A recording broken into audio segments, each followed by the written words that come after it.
Hola, sean bienvenidos a esta tutoría. Este es el segundo video sobre base de datos en donde estaremos aprendiendo conceptos básicos y tipos de datos que debemos de saber para poder crear nuestras propias bases de datos. Así que vamos a comenzar. Primero, para saber y para poder hablar de una base de datos, necesitamos conocer qué es un dato. Un dato es un conjunto de caracteres, números o símbolos que por sí solos no tienen ningún significado, es decir, se utiliza para construir información y que por sí solos no nos van a decir nada. Una base de datos es una colección de datos relacionados, ordenados y organizados de tal forma que tengan sentido, que puedan ser consultados y que puedan ser actualizados a través de un programa llamado gestor de base de datos, del cual se hablará más adelante. Entonces, entendamos, una base de datos es una colección de datos en donde los datos ya tienen un sentido. A continuación, conozcamos los elementos que componen a una base de datos. Primero, contamos con el campo.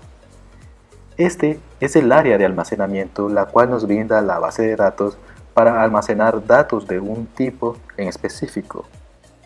Tenemos que conocerlo como el área en donde vamos a almacenar los datos del mismo tipo. Si yo determino que mi campo es de tipo entero, como una edad, por obligación debo tener que almacenar en ese campo el mismo tipo de datos. No puede ingresar texto, fechas u otros tipos de datos. El siguiente elemento es el registro. Lo conoceremos como la colección de campos que pueden ser de diferentes tipos, que están relacionados. Es decir, en estos pueden ir datos que son iguales o también pueden ser diferentes, pero todos estos se relacionan. Y por último tenemos la tabla. Esta es una colección de registros relacionados siguiendo una estructura homogénea, o sea, que primero tenemos un campo que, como sabemos, debe ser de un solo tipo. Luego tenemos un registro que es una colección de campos relacionados y por último tenemos la tabla que es una colección de registros pero que también tiene que tener una relación. Para que nos queden más claros estos términos, veamos un ejemplo. Supongamos que yo tengo registrada la información de alumnos de mi escuela. En ella tengo sus datos personales, como su matrícula, su nombre, su teléfono y su edad. Identificaremos los elementos que acabamos de conocer. Primero, nuestro campo podría ser la matrícula. Es un lugar en donde almacenaremos datos y ya almacenamos 3. Otros campos podrían ser nombre, teléfono y edad. En este ejemplo contamos con 4 campos, los cuales van a ser llenados con la información que nosotros determinemos y como sabemos deben ser del mismo tipo cada uno de ellos. Si se dan cuenta, en la matrícula contamos solo con datos numéricos, únicamente estaremos almacenando datos de ese tipo. Ahora identificaremos qué es un registro. Un registro, si recuerdan, estos son un conjunto de campos que están relacionados. En este ejemplo, un registro podría ser en donde tengo una matrícula que es 01, un nombre, Antonio, un teléfono 74 95 78 33 y una edad de 21. En este registro contamos con diferentes datos, pero que están relacionados y que toman un sentido. Por ejemplo, aquí estamos diciendo que la matrícula de este registro es 01, corresponde a Antonio, cuyo teléfono es 74 95 78 33 y que además tiene una edad de 21 años. Todos estos campos me proporcionan información de Antonio, cuyo registro tenemos guardado. Contamos con un total de 3 registros, el registro de Antonio, el de Marcos y el de Rosa. Podemos ver de forma clara que todos tienen los mismos campos. Con esto queda más claro que un registro es una colección de datos. Por último, identifiquemos una tabla. Ya dijimos que simplemente es una colección de registros relacionados. Entonces, todo el conjunto de campos y registros es mi tabla. Podríamos decir que en esta tabla nos está proporcionando información de datos personales de los alumnos de mi escuela. Ahora, supongamos que tenemos otra tabla, la cual nos proporciona información sobre las calificaciones y las materias de cada uno de los alumnos. Supongamos que Antonio tiene la matrícula 01, lleva la materia de inglés y su promedio es de 9. Marcos, que tiene la matrícula 02, lleva matemáticas y su promedio es de 9.5. Y por último, Rosa, que tiene una matrícula de 03, lleva la materia de filosofía y sacó 10.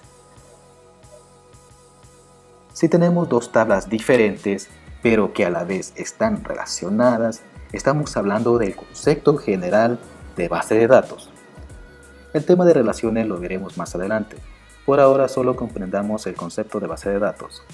En este caso, podríamos decir que tenemos una base de datos que se llama escuela, en donde estamos almacenando información de los alumnos, como sus datos personales y sus materias y sus notas.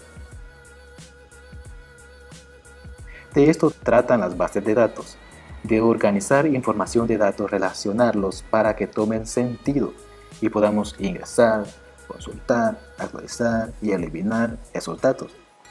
Algo muy importante en una base de datos es que hay que ser cuidadosos para que la información que tengamos sea ordenada, no se repita y que tenga coherencia. Para la creación de base de datos se usa el lenguaje SQL. Este es el lenguaje estándar para la definición, manipulación y control de base de datos relacionales. Es decir, es el lenguaje que usa el gestor SQL Server, que más adelante aprenderemos, para crear las bases de datos y para manejarlas con este gestor de base de datos en Management Studio.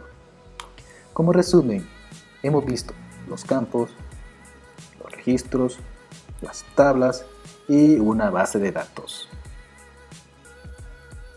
Ahora pasemos a conocer los tipos de datos. Comencemos. Primero tenemos los tipos de datos carácter. Tenemos varchar. Varchar es una cadena de longitud variable.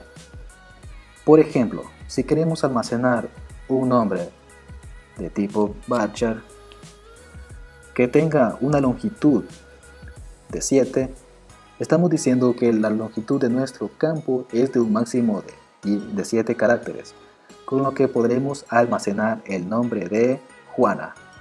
Aunque solo tenga 5 caracteres, como es de longitud variable, lo que quiere decir que podemos almacenar menos, no necesariamente tienen que ser 7. También tenemos char. Char es de longitud fija. De diferente tiene que char define una cadena bastante estable. Si yo ingreso un nombre de char 5 y quiero almacenar José, almacenará como si hubiera ingresado 5 caracteres. El espacio en memoria será el mismo. Ahora veamos los datos de tipo numéricos. Primero tenemos el integer o int. Este almacena comúnmente datos de una longitud aproximada, como lo estamos viendo ahorita. Esta es la capacidad que tiene para almacenar datos enteros. Otro es smallint. Smallint proporciona hasta 5 dígitos, de menos 32.000 hasta 32.000 aproximadamente, que nos permitan ingresar también datos numéricos de tipo entero. Otro es bigint. Bigint almacena datos de tipo entero, pero su longitud es bastante amplia. Por último tenemos los float. Los float almacenan números decimales. es decir, con una parte decimal.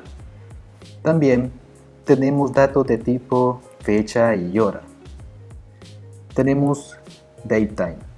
Puede almacenar valores desde el 1 de enero de 1753 hasta el 31 de diciembre de 9999. Este es el rango que permite almacenar.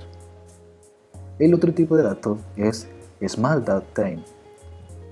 Es similar.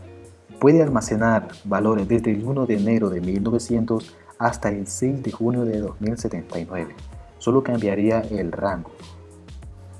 Así que si nosotros vamos a almacenar fechas, debemos analizar el rango de ellas que se van a ingresar para ver qué es mejor utilizar. Estos dos almacenan año, mes, día, hora, minutos, segundos, milisegundos de la fecha que ingresemos. Además, tendremos que definir el formato de la fecha que nosotros vamos a ingresar, como puede ser mes, día, año, día, día, mes, año. Así que es muy importante que entendamos los tipos de datos y que también pensemos cuáles son las necesidades de nuestra base de datos y los datos que va a recibir, para saber el tipo de datos más adecuado para almacenar un campo.